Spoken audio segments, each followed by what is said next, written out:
Guys, good evening yon. So, ngayong gabi, mag-disassemble muna tayo ng isang double bell BSR-10. So, dun sa mga hindi alam kung paano mag-disassemble, so pwede nyo itong gawing guide. Kaya naman natin ito i-disassemble kasi check natin yung internal parts kung meron nang nagiging problema. Pero sa ngayon, wala man ako na-encounter na problema sa kanya, pero i-check pa rin natin kumbaga para i-maintenance natin siya. Lilinisin natin yung loob, cylinder, piston, check natin yung condition, spring, syempre sear, tsaka yung barrel. Simulan na natin.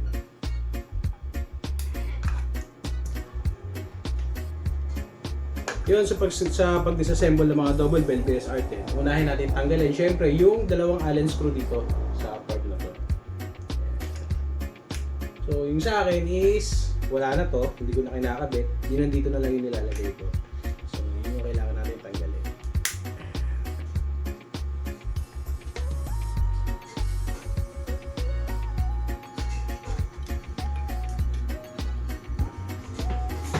The next, syempre tanggalin nyo yung scope. Then luwagan nyo yung screw dito sa taas, may screw yan. Then dito meron din.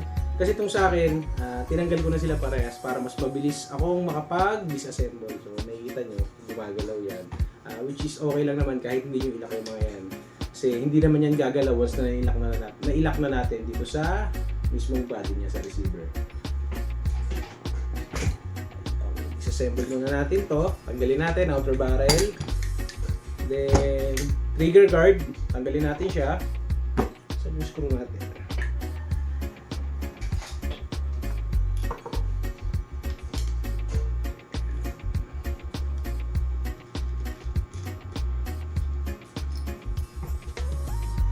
Ingatan nyo ha, kasi yung ibang sa mga bagong BSR-10 kahit yung mga dati na rin, meron yung maliit na washer dito nakalagay kasama ng screw ng trigger guard.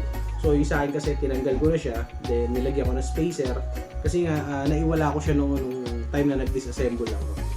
Magiging epekto niya once na napasagad ng sikip, pag kinasan niyo yung charging handle, pag hinila niyo sasabit na sa screw dito. Ayan, linitaw kasi yung pinakadulo ng screw dito. Kaya naglagay ako ng spacer dito sa part na to, sa loob, para hindi sumagad yung screw. So yun, next, since natanggal na natin yung trigger guard, tanggalin natin yung spring gauge stopper. Ito siya, yan.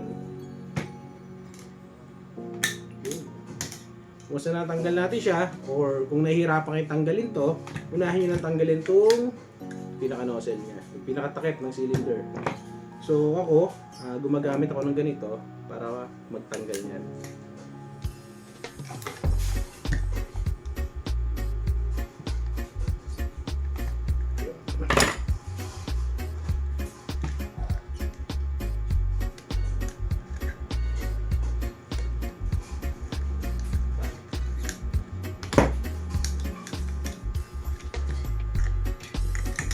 So sa makikita nyo, stock piston pa yung gamit ko. Ito siya. Ayan. Then, tanggalin natin. Ito yung pinaka-cylinder niya. Ayan. At ito naman yung spring guide at spring. Kung mapapansin nyo stainless spring yung gamit ko. Kasi itong spring na to is ginawa ko lang. Then, nagkaroon ako ng konting modification sa spring guide. Pinalink ko yung size niya para magamit ko siya dito sa spring na to kasi medyo maliit yung inner diameter ng spring na to. Sinusubukan ko pa siya kung gaano kaganda yung quality ng stainless spring para sa double bell BSR. So soon, pag okay to at wala akong naging problema, magiging available na rin sa atin to. Then next, tanggalin natin itong dalawang screw ng trigger box para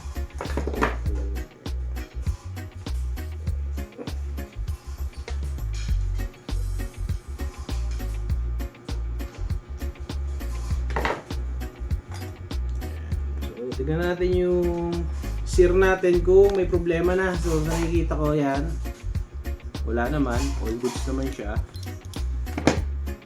Then sa piston, yan, close up yung video para mas makita. Yun, since stock piston ang gamit natin, makikita mo medyo may mga damage na siya. Ayan, sa part na yan. Ang nagkakos niyan is itong steel sear. Ayan, so kailangan natin siguro bawasan pa yung dulo nito. Kasi yan, kung mapapansin nyo, medyo binawasan natin yung dulo niya kasi matalas yan eh. siguro kailangan pa natin bawasan para maiwasan yung ganito. So yun guys, simple lang naman yung paglilinis natin ng loob ng cylinder. So gumamit lang tayo ng malinis na tela, or ako tissue lang ginagamit ko, okay na. Tissue. Ililinisan ko yung loob niyan. Siyempre, meron tayong mas mahaba na panlinis sa kanya. Nagamit tayo ng screw. Ito, parang shortcut lang yung pinapakita ko sa inyo. Then, yung piston body, linisan din natin to, itong part na to. Yan. Dito. Then, yung pinaka-o-ring niyan, yung ginagawa ko dyan, kasi minsan parang lumiliit yan eh. So, yun. Adjust lang natin. Medyo stretch lang natin ng konti para medyo bumuka siya. Ayan. Tapos, maglalagay tayo ng panibagong grasa. Ito, ilang natin yan. Huwag naman sobrang dami. Kumbaga, dumulas lang siya kahit konti para maging smooth yung paggalaw niya sa loob ng cylinder. Ganito natin yung cylinder. Kalat na lang yan. So, yun lang naman yung ginagawa ko sa kanya. Wala namang special para tumaas or kung ano man yung mangyari sa FPS nito. Kasi upgraded na naman siya. Then, ito, yung spring at spring guide, nilalagyan ko rin niya ng grasa para maging smooth din yung paggalaw ng spring. Balik natin siya.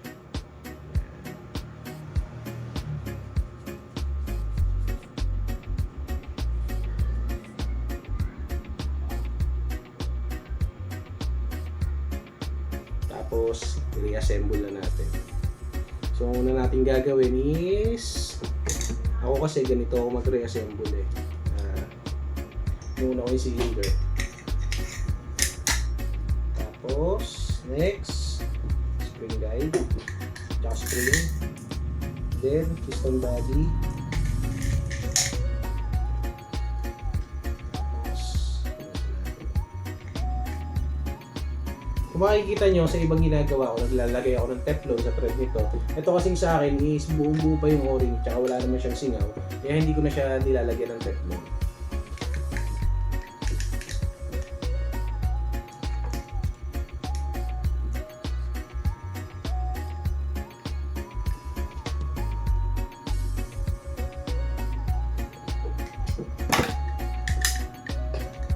Then next na kinakabit ko is yung trigger box.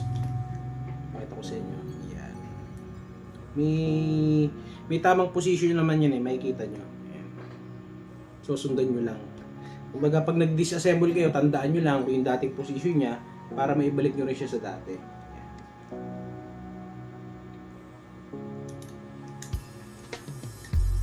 Then lagay natin yung screw.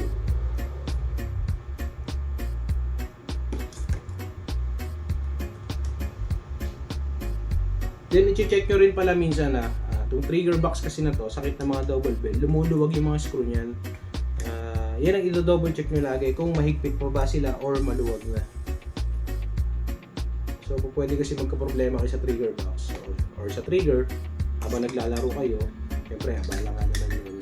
Then, next naman natin ibalik is yung spring guide stopper. So, ito siya. Naka-steel spring guide stopper na rin nga pala ako.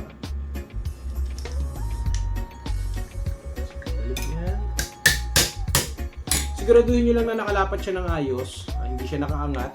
Kasi once na umangat yan, ibig sabihin wala sa tamang position yung spring guide nyo. Then may chance na pag kinasan nyo, hindi siya maikakasa, hindi siya mahihila kasi iipit yung piston niya sa cylinder or yung spring.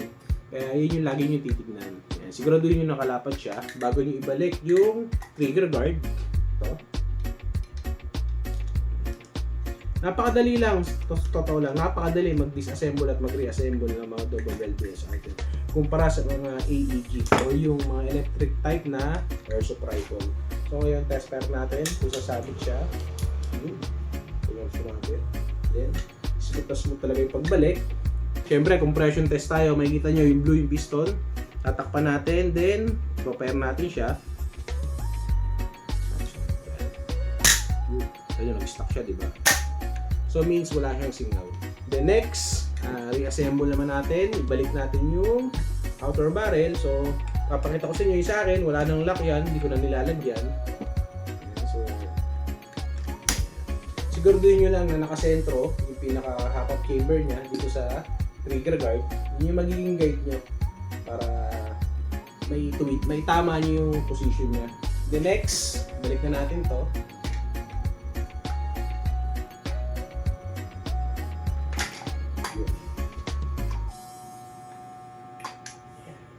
At ilak na ulit natin. Then yun lang, napakabilis lang. Ganun lang po kadali.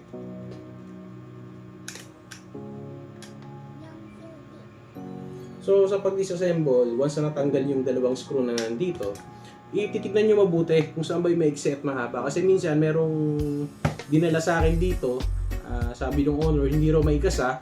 Nung chinek ko, mahaba yung pinaka-screw na nilagay nila dito, kaya tumutukod sa cylinder every time na ikakasa nung owner. Kaya yun, wala naman tayong ginawa doon, pinagpalit lang natin yung screw at naayos naman natin agad. So yun, pinaalala ko na lang din kay owner na every time mag-disassemble, ito-double check lagi yung mga parts na binabalik nila. So yun lang, test pero na natin to, tingnan natin kung puputok. Yun. Napaka-smooth pa rin yun. So ang gamit ko rito yung stainless spring, yung ginawa ko lang din para sa kanya. Sinubukan ko lang yun, nakita ko sa inyo.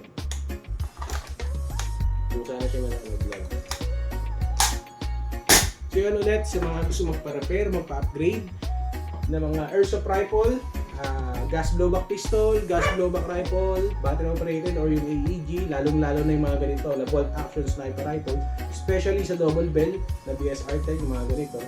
Message lang po kayo sa page anytime, then send nyo lang yung pictures or video ng mga problema ng airsoft nyo or yung upgrade na gusto nyo kung gaano kataas yung FPS. Tingnan natin kung magagawa natin. So yun lang po, maraming salamat.